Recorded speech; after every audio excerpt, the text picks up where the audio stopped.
Allez, quasiment 9h moins le quart, bienvenue sur l'antenne de Télématin si vous nous rejoignez. Votre Télématin avec Patrice Randen et Thomas Hervé pour vous accompagner pendant 10 minutes. Alors, Thomas, forcément, est là pour nous raconter une belle histoire à travers une exposition qu'il a visitée pour vous. Une petite visite guidée avec un objet chic et utile. Alors c'est une exposition à la Monnaie de Paris, 11 quai Conti, à Paris, comme son nom l'indique. Paris. Et à Paris, exactement, Gentil. du côté des faubourgs. Enfin non, c'est pas du tout du côté des faubourgs, parce que c'est justement en plein cœur du Paris historique. Et d'habitude, dans ce musée de la Monnaie de Paris, eh bien, on a pris l'habitude depuis un certain nombre d'années d'y voir des expositions d'art contemporain. Et là, pour la première fois, ils se sont dit, mais en fait, nous, la Monnaie de Paris, on édite des pièces de monnaie. Et si on s'intéressait, eh bien, au contenant, le fameux porte-monnaie. Alors, toute l'histoire du porte-monnaie va y être réunie. Et l'histoire du porte-monnaie, c'est d'abord, quand est-ce qu'on a inventé le porte-monnaie, les apparitions des premiers porte-monnaies. Ensuite, des bourses, les porte-louis, comme on les appelait à l'époque. Ensuite, est-ce qu'il y a des personnalités célèbres dont on peut voir les porte-monnaies dans cette exposition? Et puis surtout, ce porte-monnaie, il est fait de quelle matière, quels matériaux, quelles inventions, quelle forme de pliage, avec ou sans couture? Bref, tous les secrets de cet accessoire utile et chic, c'est maintenant dans la visite guidée.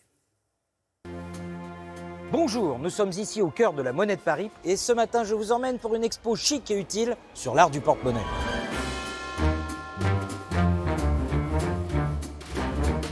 Le porte-monnaie est une invention assez récente. Au départ, on avait des aumônières.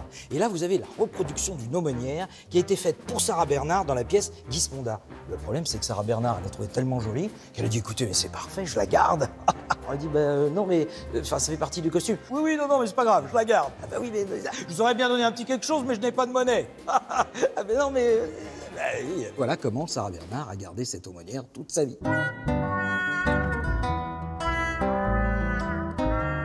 Alors, des porte-monnaies de célébrités, vous allez en avoir plein. Ici, l'impératrice Joséphine. Et oui, parce qu'elle s'est fait répudier par Napoléon en 1809. Du coup, elle se met à la couture. Bon. Et elle fait cette petite bourse, là, toute mignonne. Et alors là, tout le monde lui dit, dites donc, vous savez pas mettre grand-chose là-dedans. Et elle réplique, oui, c'est pour la pension de Napoléon. C'est marrant, parce que Napoléon, il a toujours sa main sur le... peut-être pour garder, justement. Ça. Ah, oui, peut-être.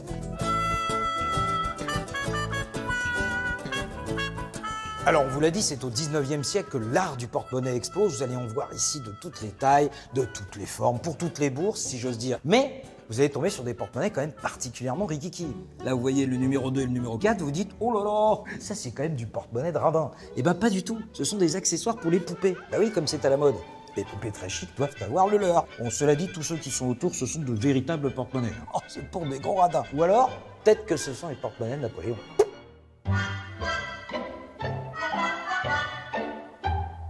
Alors évidemment, vous avez tous les types de matériaux.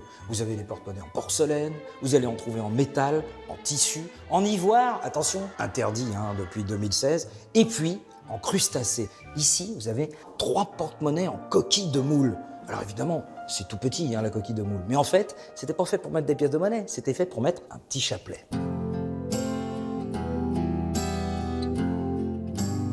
Et pour terminer, ni cousu ni collé, mais plié et riveté, tadam, le porte-monnaie sans couture. Alors le sans couture, à l'exposition universelle de 1900, c'est la grosse vedette, c'est le porte-monnaie indestructible. Et d'ailleurs, la marque pour le présenter fait une grande affiche dans laquelle on voit un dompteur qui met le porte-monnaie sans couture dans la gueule du lion, et voilà, le porte-monnaie sans couture résiste. Parce que justement, il est sans couture, il ne peut pas craquer. Cela dit, attention, refaites pas l'expérience à la maison. D'abord parce que vous n'êtes peut-être pas de porte-monnaie sans couture, puis ensuite parce que... Scrooge. Ça revient au sujet. À voir donc. À voir jusqu'au 3 novembre à Paris. Et puis, comme c'est la Monnaie de Paris... la Monnaie de Paris, justement. Ouais. Justement, vous pouvez, une fois que vous avez vu l'expo, vous pouvez passer directement à la caisse. Là, vous achetez des monnaies... Ouais, j'aime bien l'expression, vous passez à la caisse. Vous achetez... déjà à la Monnaie de Paris. À la Monnaie de Paris, vous achetez des monnaies souvenirs pour Notre-Dame, pour n'importe quel événement, etc. Ce sont des monnaies sublimes, gravées, de collectionneurs, qui sont magnifiques, et en plus, qui possèdent leur valeur faciale. Donc, si vous achetez une pièce de 100 €, ou une pièce de 50 €, une pièce de 10 €, ce sera la même valeur faciale, sauf qu'en plus, elle est magnifique. Vaut mieux passer à la caisse quand même qu'à la casserole. Merci beaucoup.